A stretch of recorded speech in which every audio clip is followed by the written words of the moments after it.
Hello, and welcome back to my channel. This is Reality with DVD. How are you doing? In honor of Mother Wendy, this is going to be my episode recap of Love and Marriage Huntsville, Season 7B, Episode 12, Martelling Tales. So the episode opens up with Stormy and Courtney, and they are moving into their new warehouse, and Stormy wants to get a second home in LA because TikTok is flying her in and out, and she is tired. Nothing much to see there. So Martell the gospel is over at his Airbnb, and he invited Destiny to the Airbnb. And he and Destiny are talking, and then he has to gently break it to her because it's his duty as her friend since the early 2000s that Moses and Sonny Minx are moving to Huntsville.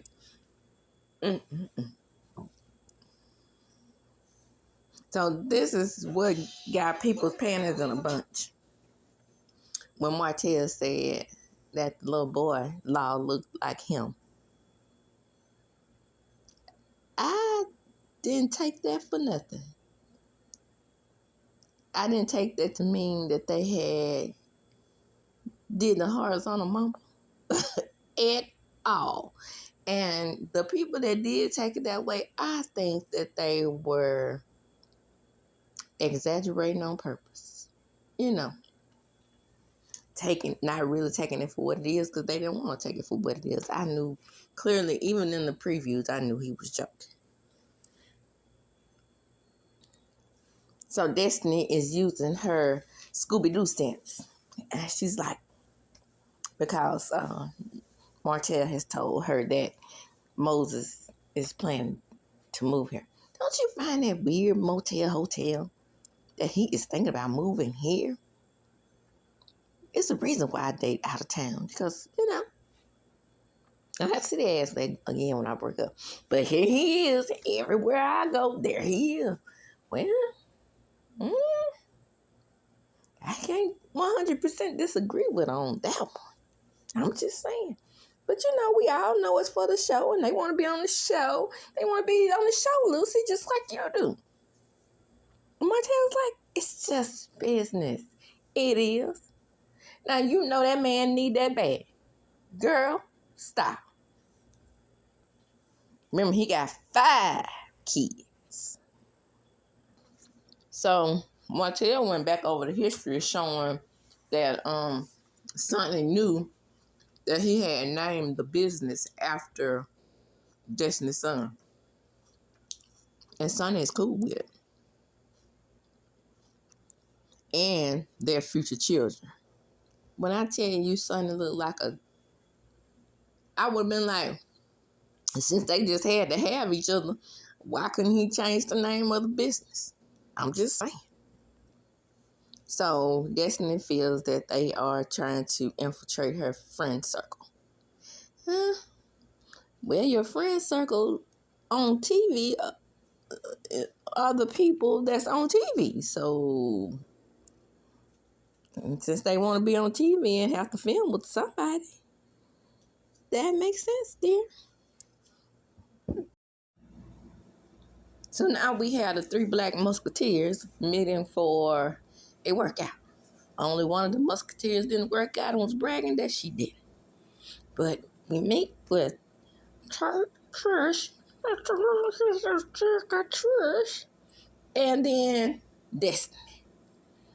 And the main part of the conversation here is that it was told to Trish that Martell said she had. I know, y'all need a translator. I need, just like they used to do Mike, for them to put subtitles at the bottom of this damn screen when that damn lady talking around in circles, lying like a dude. Her and Martell make a better couple than she and Ken. I'm just saying. Foolishness. So after we get through with the pleasantries and Destiny talks about how proud she is of Stormy. Let's get right on down to business. Well, speaking of Martell, he dropped down to the doggone other White House the other day. What did you say? And Trisha. It's like she almost talked like Kermit the Frog with a closed mouth.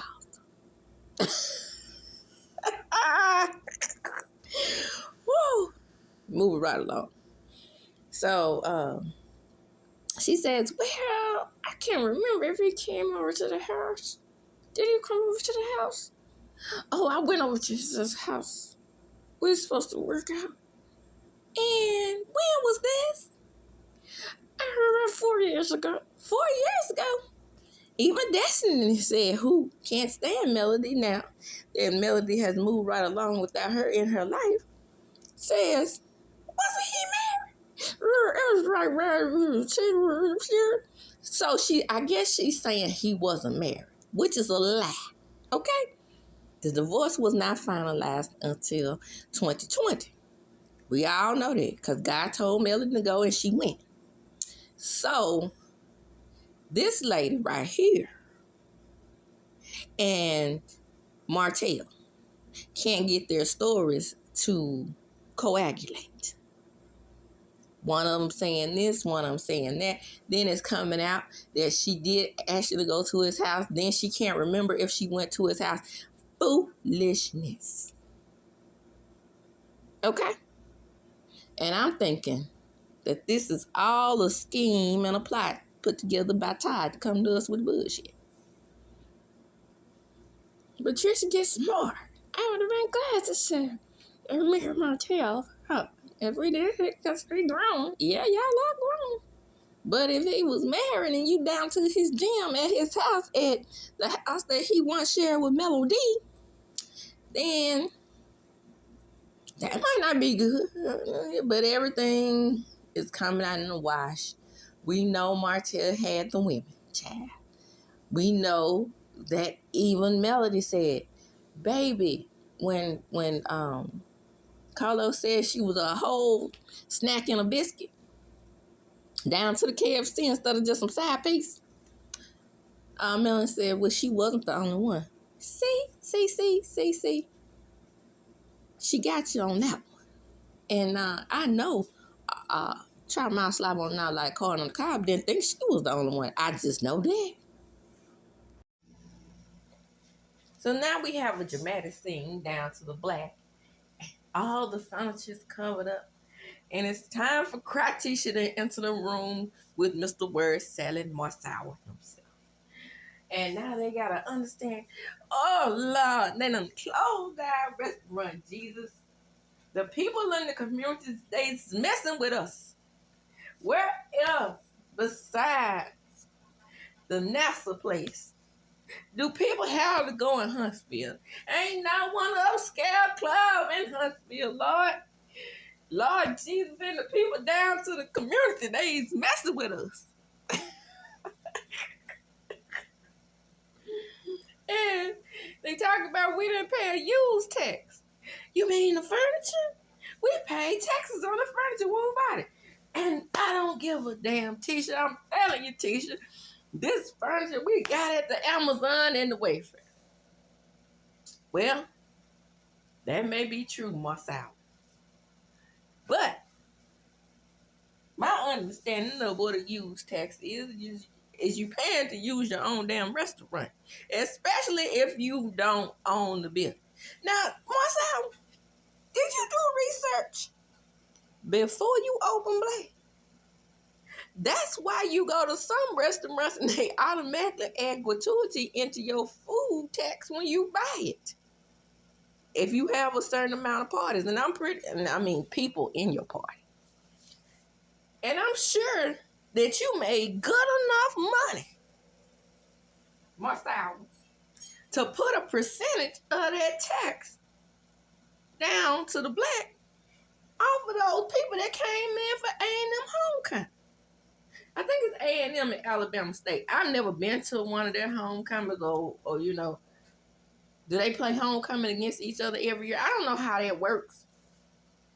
But, we have something similar down to the Jackson State versus the Alcorn. So the Capital City Classic is what they call it. They used to call it the Soul Bowl. I still call it the Soul Bowl because hey, we do it big. But I heard that the A&M and the state, I think, do it big too. Which one is it? The Roll Tide. That's why I'm trying to make sure that I got the A&M and the Alabama State correct. What is the one that they do the Roll Tide? Well, anyway, the two black colleges. The ones that count. How you doing? Anyway, so, of course, LATRICIA enters the building. And LATRICIA just don't understand why people keep messing with them. People don't leave us alone. The church messing with us too. Not the church. Well, word on the street is, and the word on the street came from Millie Chong. Shout out to Millie Chong. She said, who went to one of the black schools there, that folks would be down to the black parking across the street at the church. Now, shout out to Funky, I'm about to do a Funky. Now, when I went down to Jackson State and got my education in psychology, I ain't learned nothing about no taxes. I ain't learned nothing about no parking. But I did go to a lot of football games. And most of those football games did not have free parking. So, Mr. Marcel, you could have threw a little something down to the church. Let them know that you appreciated them for letting them miscreants park at their establishment. Marcel, you weren't trying to get over on the church folks now, were you? Bad enough you were trying to get over on the city, but the church folks? Child. Then, to sum it all up, it is time to blame the millimeters without blaming the millimeters, ain't it? I knew it was coming. Oh, yeah, it's coming. Well, they've been bad-mouthing out here establishment, count. And I'm just sick of it, Tisha. I'm sick of it. But they ain't gonna shut me down. They ain't gonna shut me down for good. When now, actually, out the word on the street is that the place had been closed for weeks. I'm just saying. That's what I heard. And I ain't one to gossip. You ain't heard it from me. So I'm gonna throw in allegedly and for entertainment purposes only. Don't forget to like, comment, and subscribe to the channel. Hit the notification bell button so you can be notified when I upload a video. Now, back to the scene here. Now, like I said, allegedly, the place had been closed for weeks. Way before the couple of days that Marcel is talking about. But Marcel has paid the people to let them know that they could come on down to the black. Because the black is the place to be. Because they don't have anything to do. Not one thing to do in Huntsville except for go to black.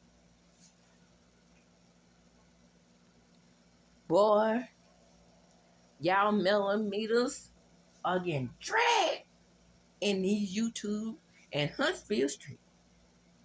What y'all gonna do about this? Shame on you for messing with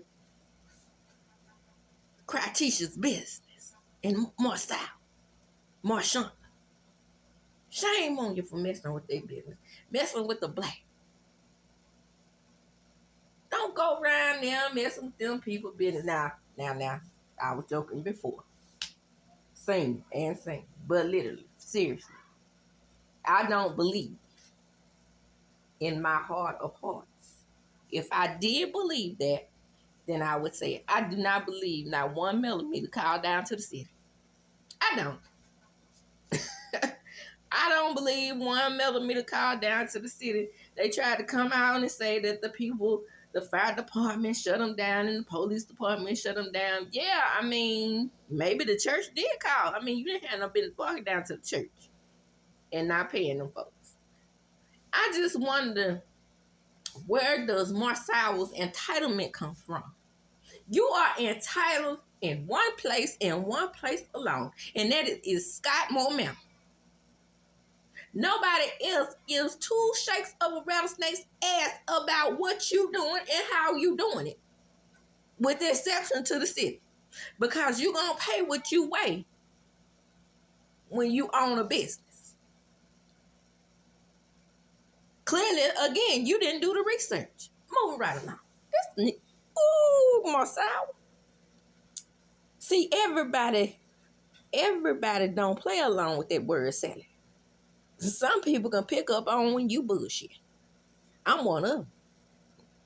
Oh, now it's time for us to get down to the Ken and LATRICIA spot. Boy, I'm looking at LATRICIA. Luckily, she has some soup on her plate because, baby, how in the world else was she getting solid food in her mouth? Because she don't open the mouth altogether. The teeth are clenched tighter than Candace. Ooh-wee. So, here we go. Well, now it's time to let Ken know that the good girl has gone bad. And let me just say this on a personal note. In my opinion, and alleged, anything that motel, hotel, hoe touches, turn to brass. What you thought was gold is now brass. You thought you had you a golden girl, not the ones from the show. But you know, sweet and angelic like. Oh no, them teeth ain't clenched tight together for nothing. No. That's probably what made you thought she was innocent, because her teeth are clenched tight together.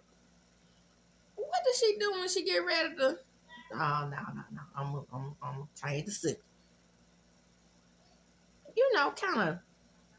You know, sometimes you have to disconnect that jaw when you know. I'm just saying. Moving right along. So Ken comes in, and Ken's had a long truck driving day at work. Now remember, Mr. Marquez is upset. He's up to the set because the young lady has been calling him daddy. And what is she doing calling your stepdaddy daddy?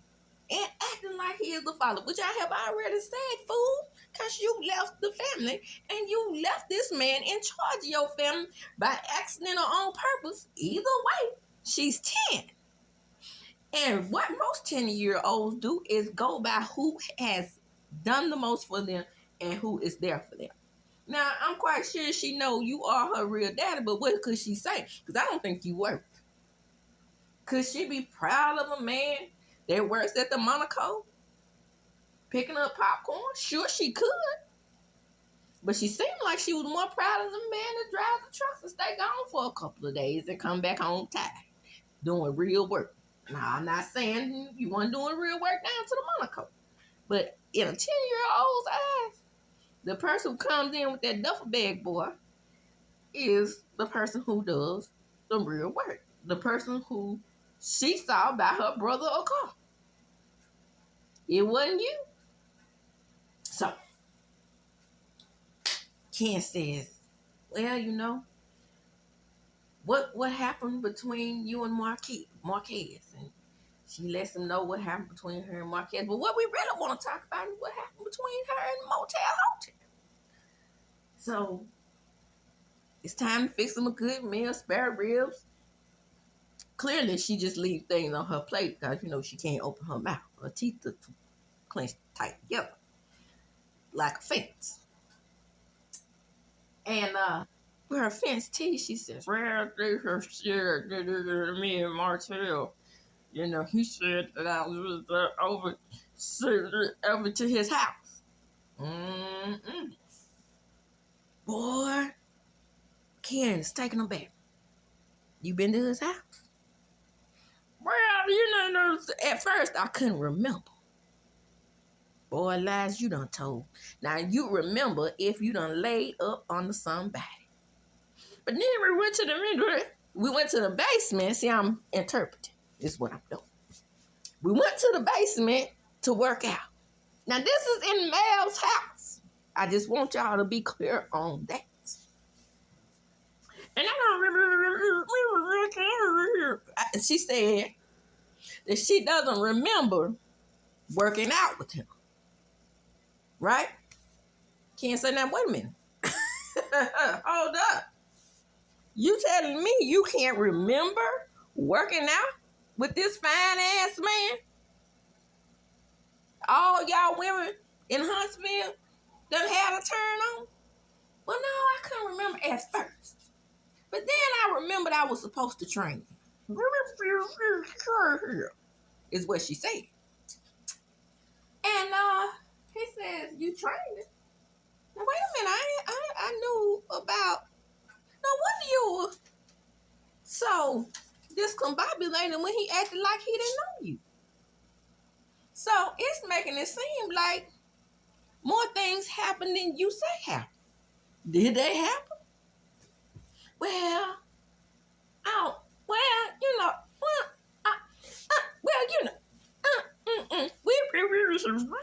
we was dipping down in each other's inboxes, what we was doing. By the way, this fool acted like she was insulted that the little girl had went to the school and told people what her daddy did. How dare she? No, not how dare she. How dare she again? The child is 10. One more time. What did your 10-year-old mind do? I know I exaggerated a couple stories. I acted like we went on vacation every summer, and my summers were always spent down at my grandma's house in Decatur, Mississippi. That wasn't no real vacation, I found out later in years. Real vacation with people, my friends, going to California, in Michigan, coming back talking proper. Well, I still had my southern accent because I was just going down the road, a piece of hour, down to the 503 in Noon County. I be damned. And I thought that was a vacation. Well, to me it was. Except they didn't have no cable. Don't get me started, child. And they lived on their... Well, this ain't about me. Back to the little girl. What was her mama thinking? See, it's time for Ken to get this 304 straight. It's quite embarrassing. See, you embarrass me. And see, that's what you can't do to a man. I don't care how good that man is to you. You can't embarrass him in front of a bunch of Negroes. I don't care what you did before we got together. However, don't leave me out there. You remember Rona on The Voice in the Black? How Rona acted like she really knew that the old boy was still messing around with his girlfriend, his ex-girlfriend. That's what Ken wanted to do. He wanted to have the information. He wanted to have the information beforehand because Motel Hotel is a flaming alleged narcissist. And so what narcissists do better than anybody is get in your motherfucking head. And I don't care if it's a man. I don't care if it's a woman. I don't care if it's a horny toad. Narcissists are experts at getting in your head. That's how they gaslight you. And he truly made you look like a fool and reeled you in when you said these words. Man, I probably wouldn't remember that either if I didn't hear it. See? That's where you messed up in. Because at that point, he knew that you were gullible. She knows that you gullible. But when you let Motel Hotel knew that you were gullible, then let him know that you were gullible, then he had something up on you. And that's what narcissists love more than anything, to have one thing over you. They can make a mountain into a molehill. You talking about truly making a mountain into the molehill? They can do it. And he reeled you in, and you took the bait. And he said what I've said all along. You leave things up to interpretation when you don't tell me what the flip you did. Yeah. She's also a master manipulator. Don't get it twisted. Don't get the clenched teeth messed up. Don't let them fool you. Don't let them fool you. Oh, no. Or even try to school you. Oh, no. Could this be love? Then be love. Okay? See, the woman is cunning. Now, I'm looking at her physically, looking like, damn, I'm caught. Let me look down and look at him real pitiful with the puppy dog eyes. Because that usually works with Ken. Because he is what? Gullible. By the way, all that solid food still left on her plate. You can't chew solid food through clenched teeth. I'm just saying. He says, well, you know, if people can throw information out there at me, I don't want it to be one of those situations where I don't know. If I know, different story. Yeah. Honey, you're right. Well, shit, I know I'm right. Don't leave me hanging out there. I'm thinking you're innocent. But you definitely are not. Not if you let motel, hotel run up in it. Yeah, but see, here's the deal. What she is quiet about and what she is private about, Mr. Ken, is the fact that she was up in that lady house while motel hotel was married. Whether they were training, whether they kissed, whether he just smacked her on her cheek. And I'm talking about the one behind. And they didn't do the horizontal mambo, which I doubt. I believe they did. She was up in that lady's house. And it's on national TV. All I'm saying. But I ain't one to gossip, so you can hear that from me. See, he got you looking crazy because you let him put out.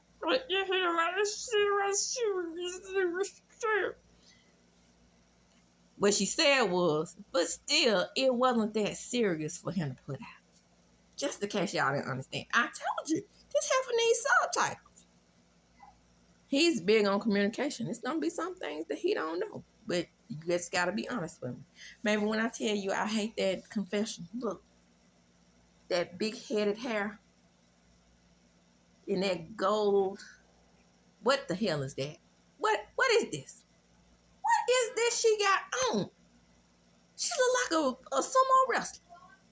Gosh. But just because you got a nice body, that don't mean you can wear everything or everything is cute. Maybe I should put it that way. Because everything's going to look good on your body. But that don't mean it looks good. That's what I'm looking for. That horrible outfit. I think it's good, but I didn't have the pressure because I didn't communicate. What she said was, I think it was all blown out of proportion because I didn't communicate through clenched teeth and all. And guys, come on in. Like, comment, and subscribe to my channel. Hit the notification bell button so you can be notified. And I cannot believe this show ended with Ken and Trish boring asses. Okay? I would have preferred to see Nail this episode. I don't remember Nail. No Nail. But that's neither here nor there. These two are going to work it out. Even with motel, hotel now completely in the picture. And that's exactly what he wants. And that's why the episode is called Martelling Tell Tales. Who could tell tales better than motel, hotel? Nobody. And like I said, my friends, that's going to end this episode. Please, like I said, come on in, like, comment, and subscribe. Share the video. Because what sharing is caring. And as I do, when I come, I'm going to talk about deuces.